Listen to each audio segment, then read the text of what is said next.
علماء کرام رحمہم السلام فرماتے ہیں کہ موت مکمل فنا کرنے کا نام نہیں ہے، بلکہ موت ایک کیفیت ہے جو روح کو جسم سے جدا کر دیتی ہے۔ یہ جدائی ایسی بھی جدائی نہیں ہوتی کہ جسم سے بالکل منقطع ہو جاتی ہے، بلکہ کچھ نہ کچھ اس کا تعلق اس کے جسم سے رہتا ہے۔ موت ایک حال سے دوسرے حال اور ایک مکان سے دوسرے مکان کی طرف منتقل ہونے کا نام ہے۔ حضرت بلال بن سعید رحمۃ اللہ تعالی علیہ نے فرمایا کہ تمہیں فنا کے لیے پیدا نہیں کیا گیا، بلکہ تمہیں ہمیشگی اور بقا کے لیے پیدا کیا گیا۔ البتہ تمہیں ایک گھر سے دوسرے گھر کی طرف منتقل کر دیا جاتا ہے۔ حضرت ابن قاسم رحمۃ اللہ تعالی علیہ فرماتے ہیں کہ ہر جان کے لیے 4 دور ہوتے ہیں، اور ہر آنے والا دور پچھلے دور سے بڑا ہوتا ہے۔ پہلا دور ماں کا پیٹ ہوتا ہے، دوسرا دور وہ گھر ہوتا ہے جہاں تم پیدا ہوتے ہو، اس گھر سے محبت کرتے ہو، اس گھر میں نیک اور بد اعمال کرتے ہو۔ تیسرا دور عالم برزخ ہے، جہاں مرنے کے بعد تم پہنچتے ہو، اور یہ عالم برزخ دنیا کے گھر سے بہت بڑا ہوتا ہے۔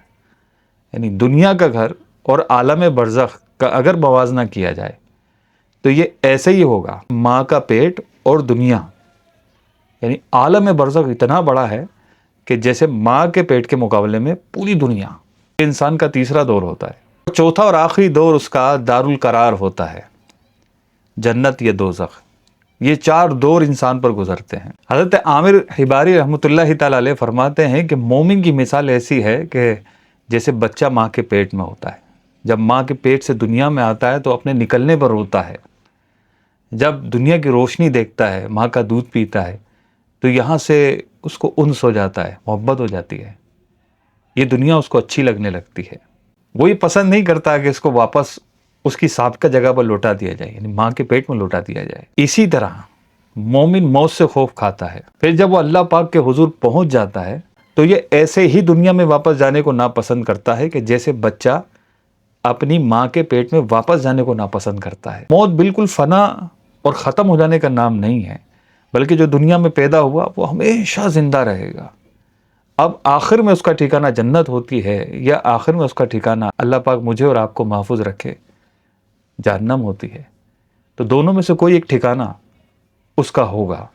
تو جو ایک بار پیدا ہوا وہ بس اب پیدا ہوا، اب وہ ختم نہیں ہوگا، بلکہ یہ اپنی حالتیں بدلتا رہے گا، اپنے گھر بدلتا رہے گا۔ موت بھی ایک ایسی حقیقت ہے کہ ایک انسان دنیا سے ایک دوسرے جہان کی طرف منتقل ہو رہا ہوتا ہے۔ تو جب وہ عالم ارواح سے اپنی ماں کے پیٹ میں آنے سے نہیں گھبرایا، نہیں ڈرا، یا اپنی ماں کے پیٹ سے دنیا میں آنے پر لوگوں کو اس تکلیف نہیں ہوئی، دکھ نہیں ہوا، غم نہیں ہوا، بلکہ سب خوش ہوئے اس کے آنے سے۔ لیکن اگر ایک اعتبار سے دیکھا جائے تو یہ اپنی ماں کے پیٹ سے نکلا، جہاں یہ پہلے تھا، جو پرانا اس کا گھر تھا، وہاں سے اس کو نکلنا پڑا، اور یہ نکلنے پر رویا، پریشان ہوا کہ یہ میں کہاں آ گیا۔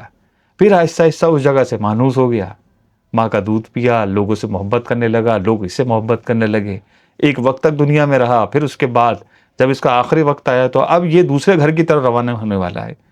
لیکن اس روانگی کو ہم پسند نہیں کر رہے ہوتے، اس روانگی کے بارے میں بات کرنا ہم پسند نہیں کر رہے ہوتے۔ کبھی اس کا تذکرہ آ جائے تو ہم پر ایک دم خاموشی طاری ہو جاتی ہے، اور ہم اس کو بدشگونی سمجھنے لگتے ہیں کہ یار موت کی بات نہیں کرو، یہ کون سی بات کر دی۔ حالانکہ یہ بھی ایک حقیقت ہے، آپ چاہے بات کریں یا نہ کریں، آپ کو پسند ہو یا نہ پسند ہو، موت تو ایک اٹل حقیقت ہے جو سب پر طاری ہونی ہے، مجھ پر بھی طاری ہونی ہے، آپ پر بھی طاری ہونی ہے۔ تو کیا ہی اچھا ہو کہ موت سے پہلے موت کی تیاری ہمیں نصیب ہو جائے۔ موت تو سب کو آنی ہے، کوئی بھی اس سے بچنے والا نہیں ہے۔ رسول اللہ صلی اللہ علیہ وآلہ وسلم نے ارشاد فرمایا، زمین پر بسنے والی ہر جان کے لیے موت ہے، اور اللہ پاک کے پاس ایسی نعمتیں ہیں کہ اس کے پاس جانے کو محبوب رکھو، پسند کرو۔ اس کے لیے دنیا اور جو کچھ دنیا میں ہے اس سے بڑھ کر نعمتیں ہیں۔ موت کیا ہے، مرنے کے بعد کیا ہوگا، عالم برزخ کیا ہے، اس میں کس طرح کے حالات ہوں گے، اس کے بارے میں مختصراً کچھ نہ کچھ باتیں آپ تک پہنچانے کی نیت کی ہے، اور یہ اس سلسلے کی پہلی قسط ہے۔ انشاءاللہ ملتے ہیں آپ سے دوسری ویڈیو میں۔